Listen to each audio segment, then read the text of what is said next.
Olá, estamos aqui mais uma vez no Pensar Considerando.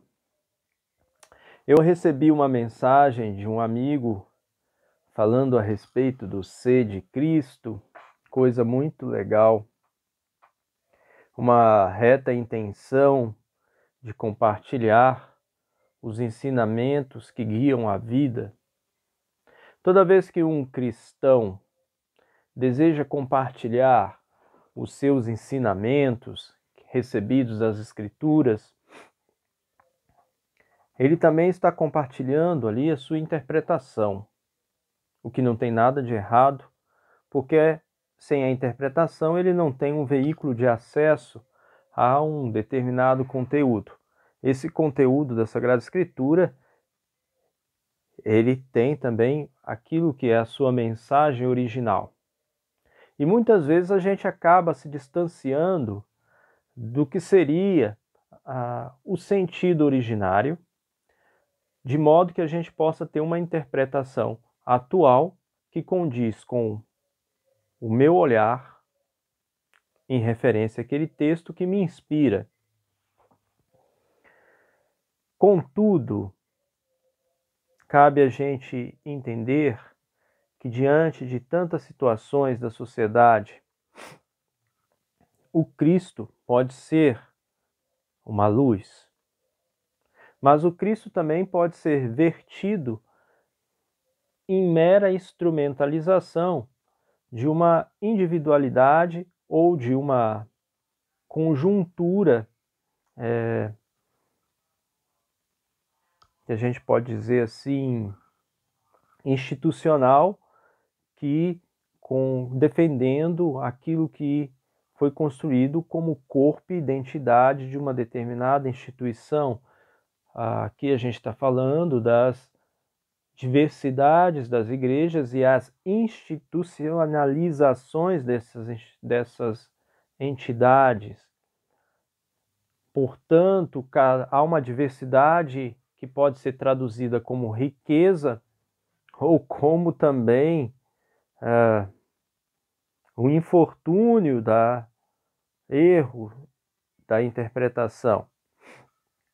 E nisso há um conflito interno entre as diversas doutrinas que se constituíram ao longo da história dentro do cristianismo. Umas levando ao amadurecimento, esse processo de negação pode levar ao amadurecimento, assim como podem gerar desvios do que seria uma intenção originária.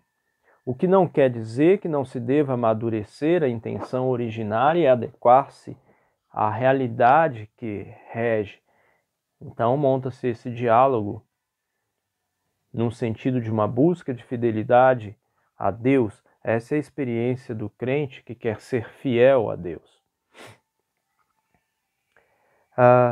Então me senti inspirado, vou ler para vocês assim a respeito das questões do ser de Cristo, né, como uma oposição, por exemplo, ao ser de corrupção, né?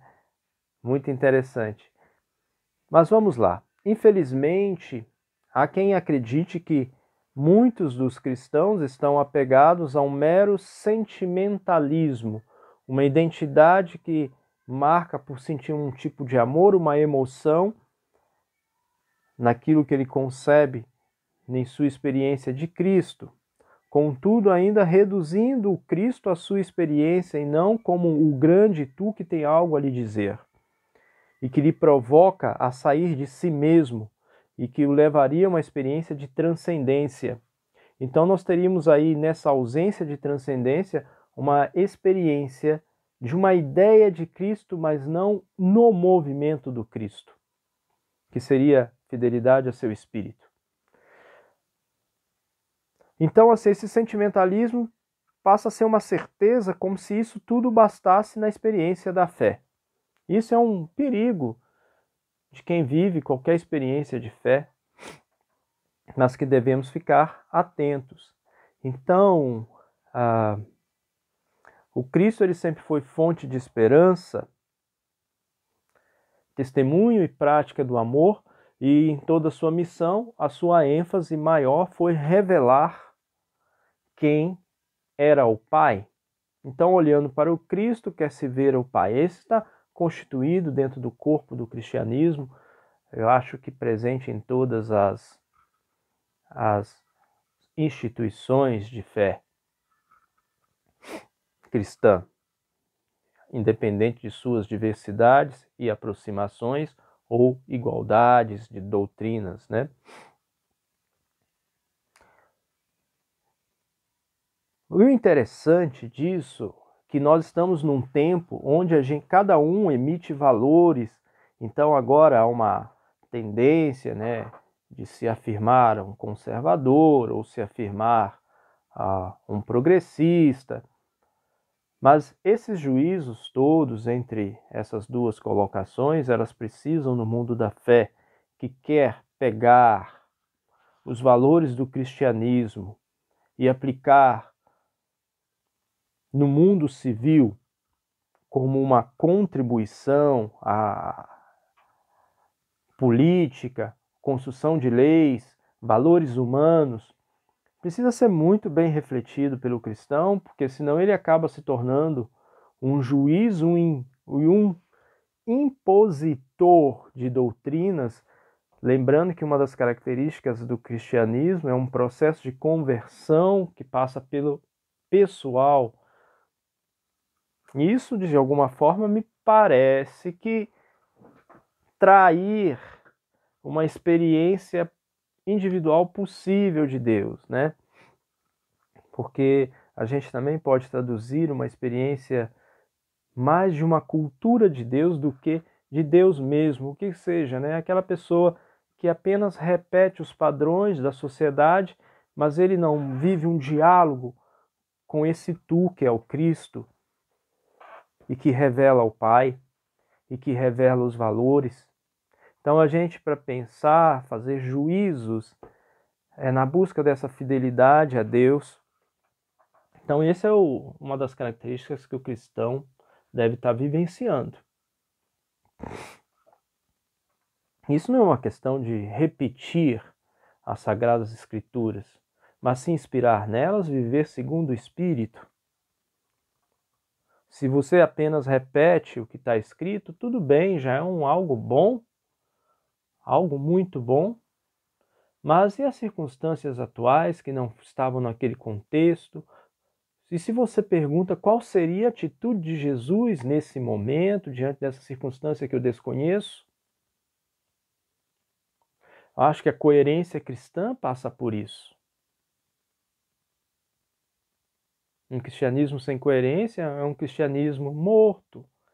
E aí ele vira um cristianismo de repetição cultural, um cristianismo, uma experiência de um cristianismo que se cega pelos valores da atualidade, que não dialoga com esse tu para revelar algo para o atual. E assim Deus realmente está morto. Não há como contradizer o que Nietzsche disse, Deus está morto. Porque dentro do próprio cristianismo se constitui de doutrinas que matam a intencionalidade do que Cristo quis revelar. É uma contradição interna. Nesse sentido, é morrer por dentro. Seja na experiência individual, seja na experiência institucional, que é chamada igreja. Há de se refletir sobre essas questões, pois senão não temos um processo de fé capaz de justificar a si mesmo ou cair na tentação de um mero fundamentalismo que nada passa de uma mediocridade do encontro com Cristo, que nega esse encontro com Cristo. Sem saber, é claro, né? Porque a pessoa que está fazendo isso, a gente pressupõe que ela não amadureceu, né? E não cabe julgamento nenhum sobre essa pessoa com suas emissões. Mas a gente, numa vida social, onde a gente tem consequências, onde eu levo aquilo que eu acredito de forma imatura para o mundo político, onde eu vou lutar, fazer causas, produzir efeitos sociais.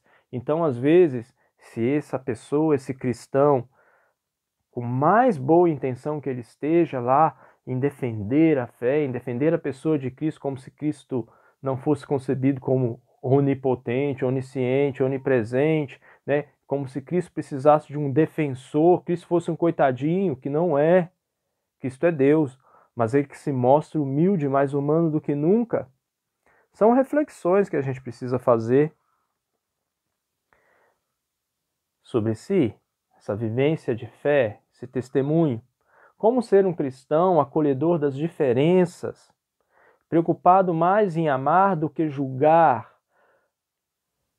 preocupado mais em permitir a liberdade do outro, que ele possa fazer na crença cristã, há uma ideia linear de princípio, meio e fim, onde num processo escatológico ninguém escapará, independente de como cada doutrina define o que seria isso, esse processo escatológico, mas haveria ali um processo de acerto de contas consciente com Deus mesmo, mas assim, parece que nós, diante dessa insatisfação com todo o mal perene, nós acabamos, sem querer, correndo o risco e aí eu falo como cristão também, de correr o risco de querer tomar o juízo de Deus. E entender que o juízo de Deus, há uma diferença muito grande entre o que seria o juízo divino, que é somente a mente de Deus, onde eu, como mero servo dele, ou você como mero servo, é demais ter a pretensão. Ele pode até te iluminar, te dar questões circunstanciais na sua vida pessoal, você interpretar ali da Sagrada Escritura, mas você ter a pretensão, irmão, de ficar no lugar de Deus e achar que sabe 100% o que Deus quer, meio perigoso, perigoso demais. Então temos que pensar nisso, né? Voltando à questão da justiça, do juízo divino, né? A justiça divina é um outro modo de pensar. Então, vamos ter carinho com isso. E justiça dos homens é a justiça forense, essa justiça que a gente está delimitado pelo tempo. Então, talvez assim, olhar para Cristo, ser fiel a Cristo, ao Espírito de Cristo, é a gente ser mais benevolente, tentar primeiramente entender como Deus ama, talvez seria a primeira coisa para guiar as nossas atitudes e a gente realmente poder corresponder, dentro das nossas limitações, a uma fidelidade ao Senhor, de acordo com sua ordem de amor dentro da nossa liberdade pessoal, nesse encontro com esse tu, que é o Cristo que nos revela como Deus ama. Fonte de justiça divina e não de justiça forense. Abraço a todos.